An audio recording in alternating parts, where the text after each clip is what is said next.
KTA-nya masih disimpan, Pak? KTA partai masih disimpan? Ya Mas, belum bertemu. Belum ketemu. Mungkin ada rencana komunikasi, Pak. ketemu, Ya Pak? nanti kalau beliau ada waktu.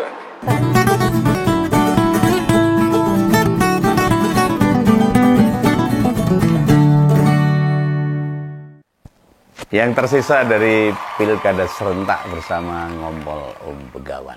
Nah, di tengah perhitungan suara hasil pilkada, tiba-tiba mantan presiden itu mengaku masih menyimpan KTA PDIP. Ya harusnya malu lah. Apapun Jokowi itu tetap menjadi musuh politik PDIP. Dengan apa yang dilakukan Pak Jokowi selama ini, tentu KTA ini menjadi beban harusnya.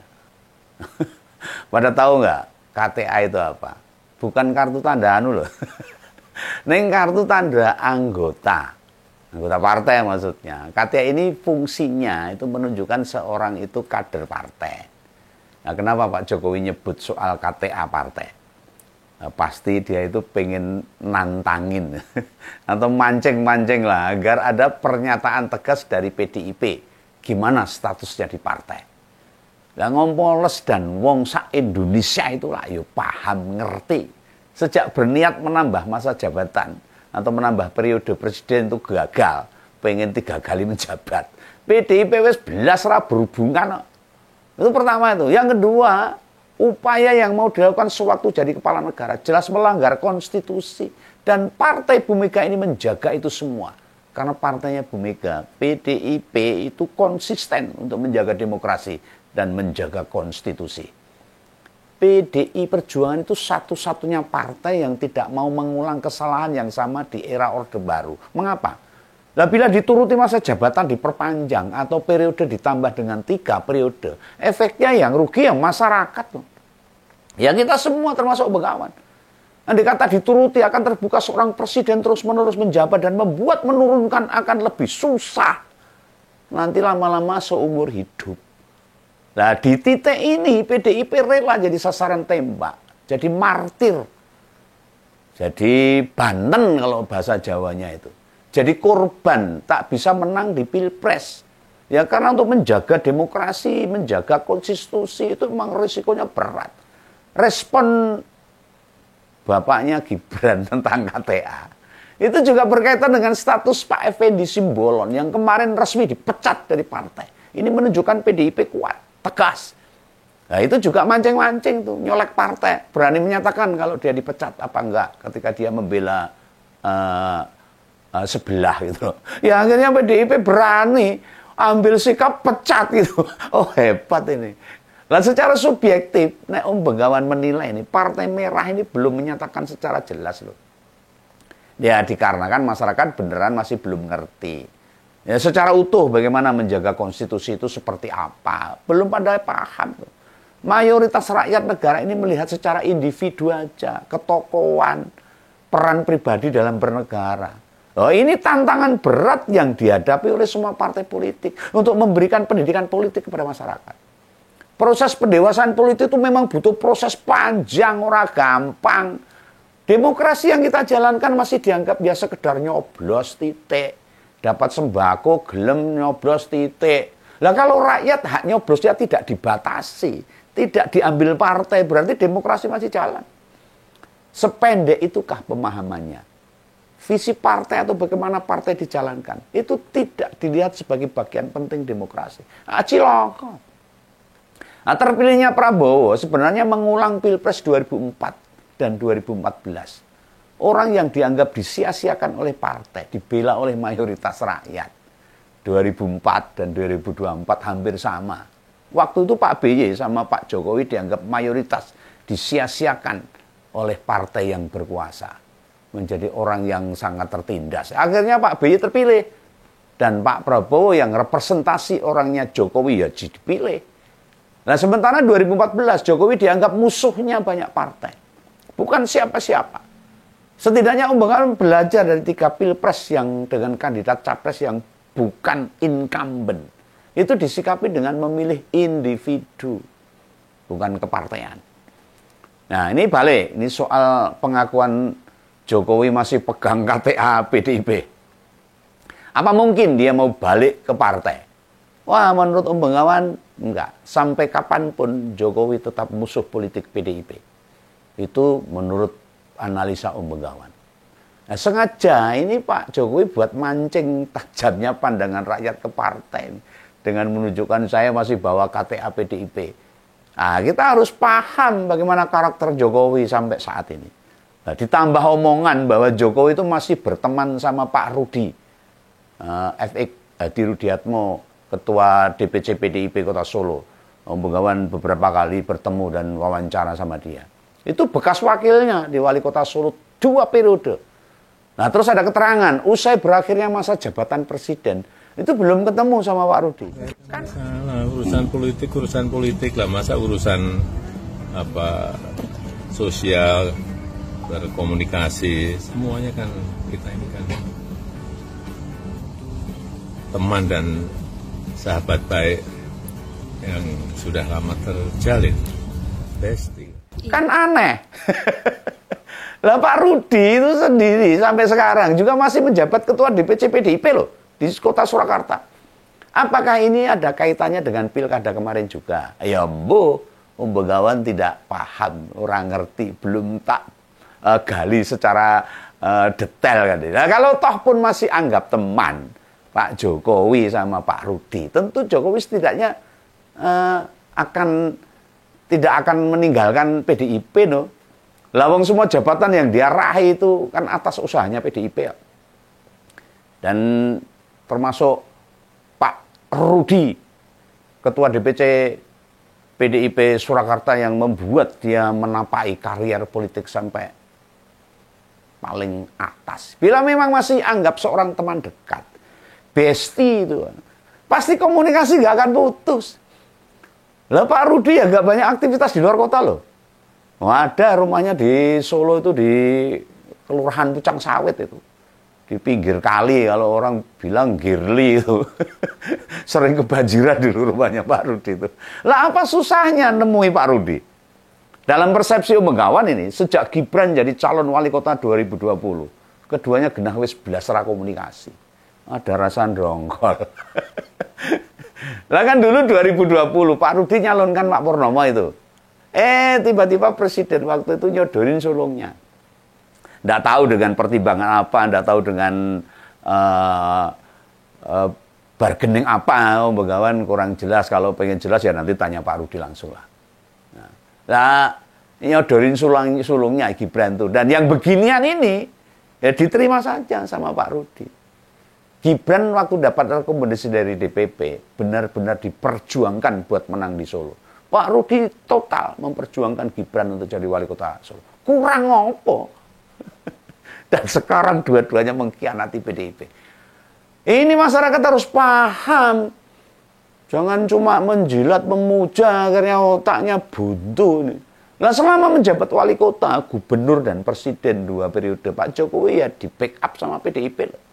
Selama 24 tahun, full. Giliran pas pilpres kemarin semua ditinggalin begitu aja. Kayak orang dosa gitu loh. Ini pertanyaan pentingnya ini. Katanya besti, teman, masih pegang KTA. Mengapa usai meletakkan jabatan dan tiba di rumah pribadinya? Kok belasra ketemu sama Pak Rudi? Yang benar-benar Pak Rudi memperjuangkan Pak Jokowi sampai puncak karirnya. Apakah seorang teman baik sikapnya begitu? Wong Jawa apa ngono? Lah meski si teman sudah membuat Jokowi meraih segalanya di dunia politik Indonesia. Lah makin aneh lagi loh ini. Pernyataan-pernyataan sebagai besti, teman akrab, dan masih pegang KTA. Belum ketemu dalam satu kota. Naik gelem itu mang menit loh. Mang menit tahu tuh, 5 menit. Karena rumahnya Pak Jokowi dengan rumahnya Pak Rudi itu nggak sampai 10 kilo itu. Wus, plus, ketemu. Nek beneran sehingga nilai-nilai demokrasi atau penghormatan, rasa berterima kasih ke orang lain, pasti beginian ya nggak akan dilakukan oleh Pak Jokowi. Seolah-olah meninggalkan apa yang pernah dia terima, meninggalkan seseorang yang pernah membantu dia. Jokowi juga menyebut loh, hubungan sama Pak Rudi itu urusan sosial, Yang berbeda dengan urusan politik. Wah, lah. Ini rakyat ini wong bodoh-bodoh kabeh. Yang cuma mak teratap kaget no. Kaget banget no. Kok penak wae itu urusan sosial. Lah dia kenal Pak Rudi kan sejak mau jadi wali kota tahun 2004 itu. Dan saya salah satu orang yang memperjuangkan juga untuk mendorong Pak Jokowi sama Pak Rudi menjadi pasangan memenangkan wali kota di Surakarta. Ini urusan sosial babakan jabatan wali kota gak lucu. Lalu dari kenal Pak Rudi, itu pintu masuk Pak Jokowi melanjutkan berbagai perjalanan politiknya. Kenal mungkin ya 2004, usai jabatan kepala negara 2024. Ukurannya sederhana. Pada tahun 2004, berapa kekayaan Pak Jokowi? Mari kita hitung. Sekarang berapa? 2004 kenal dengan petinggi partai mana? Pak Jokowi. Sekarang jangankan kenal, memerintah ketua umum partai buat mundur saja bisa enggak? Bisa. Seakan-akan dia punya kekuasaan penuh. Dulu tahun 2004, ojo neh wong sa Indonesia. Wong Solo wae ada yang enggak kenal. Enggak kenal siapa Jokowi, siapa Gibran, Kahiyang, Kaisang. Lah sekarang semua hampir kenal dan semua kenal apa yang dilakukan selama ini dengan PDIP yang telah membesarkannya. Dulu 2004, ulama yang kenal paling ya Gus Karim. Yang dari Mangkuyudan kalau nggak salah itu. Lah saiki sapa yang kenal dan akan senang ketemu dirinya. Sampai Gus Mitfah aja ditenteng-tenteng. Nah dulu 2004 sebelum jadi wali kota apakah Jokowi bisa nelpon bebas Kapolsek serta Dan Ramil? Enggak. Sekarang aja nih Kapolsek sama Dan Ramil. Wong Kapolri sama Panglima TNI saja bebas dia kontak jam berapapun dan pasti siap. Dulu 2004 pra pelantikan kepala daerah di Solo, adakah Linmas yang syuting ngawal dia? Enggak ada. Nah, saya ini lihat tuh berapa pas pampres selalu berada di sekelilingnya. Makanya Om Begawan tuh nyebutkan, kok gak ada perasaan pekewo, sungkan sebagai wong Jawa. Dilahirkan di Solo, Jawa Tengah, Indonesia. Ada adat ketimuran yang harus kita jaga. Nah, kok nggak ada rasa gak enak hati itu? Sungkan bicara Pak Rudi masih besti. Oh belum ketemu, sak piturutin dan sebagainya. Mindset atau apa yang ada di pikiran seorang Jokowi. Semua kaitannya itu dengan kepentingan politik, bukan sosial. Itu kalau bicara ke jurnalis loh. Bicara dengan media, ngomong ke wartawan, termasuk bicara ke rakyat. Coba pas ketemu empat mata, bicara hanya berdua, mungkin tidak akan berkaitan dengan kepentingan politik. Hidupnya semua serba penuh ambisi sekarang. Nafsu syahwat, tujuannya gimana menguasai jagat politik nasional. Ya Om Begawan ini gak berharap lagi lah. Rakyat jeli dengan ini semua. Mau bagaimanapun, apa sih yang bisa tak lakukan secara pribadi? Secara pribadi Om Begawan. Sendirian atau mungkin beberapa kelompok yang Om Begawan kenal. Ya hanya ngonten, menyuarakan kebenaran, menyuarakan hal yang lurus. Untuk membela demokrasi Indonesia yang sekarang sudah meleot ke sana kemari. Dan fokus dari konten-konten ngompol yang Om Begawan bawa itu. Mencermati perilaku, inkonsistensi partai atau elit-elit politik, termasuk Pak Jokowi. Ini jadi bagaimana penting pendidikan politik kepada rakyat, agar para rakyat cerdas, melek politik, sehingga tidak dibohongi politik. Hanya dengan uang 100 sembako, maka dikorbankan harga dirinya. Ini karena rakyat tidak melek politik, tidak paham politik, tidak paham demokrasi, tidak paham konstitusi. Ini tugas kita. Nah, karena pendidikan politik kita itu jane dalane wis mau bener loh di tahun 2014 sampai 2022. Tapi si logo demokrasi slap rel, belok kiri, belok dari tujuan mulia, akhirnya belasah-belasah karuan. Sepur dalane ora neng rel, akhirnya dalan raya ngerusaki aspal.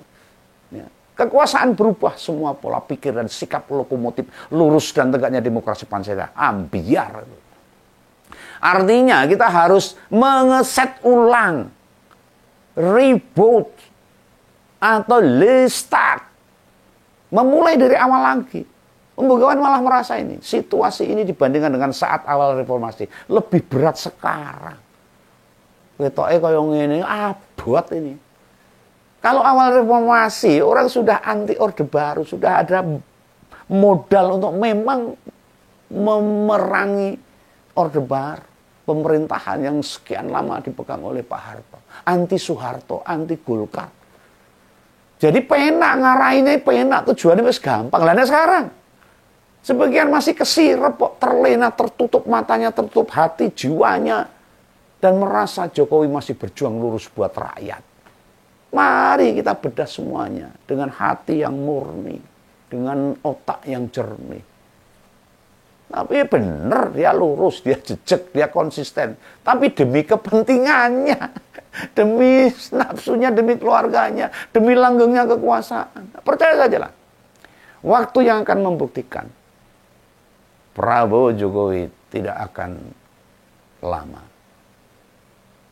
untuk terus bergandengan. Jokowi tahu itu. Makanya sekarang dia akan terus bertahan di situasi politik. Hingga punya kekuatan politik baru. Tanpa partai politik, dia masih harus terus menjaga namanya. Sengaja muncul dalam berbagai isu politik. Supaya di lingkungan keluarganya masih aman. Gibran, Kaisang, dan juga menantunya di Sumatera Utara. Masyarakat harus paham. Politik itu apa? Demokrasi itu apa? Konstitusi apa? Pesan unggulan. Salam ngompol. Dadah.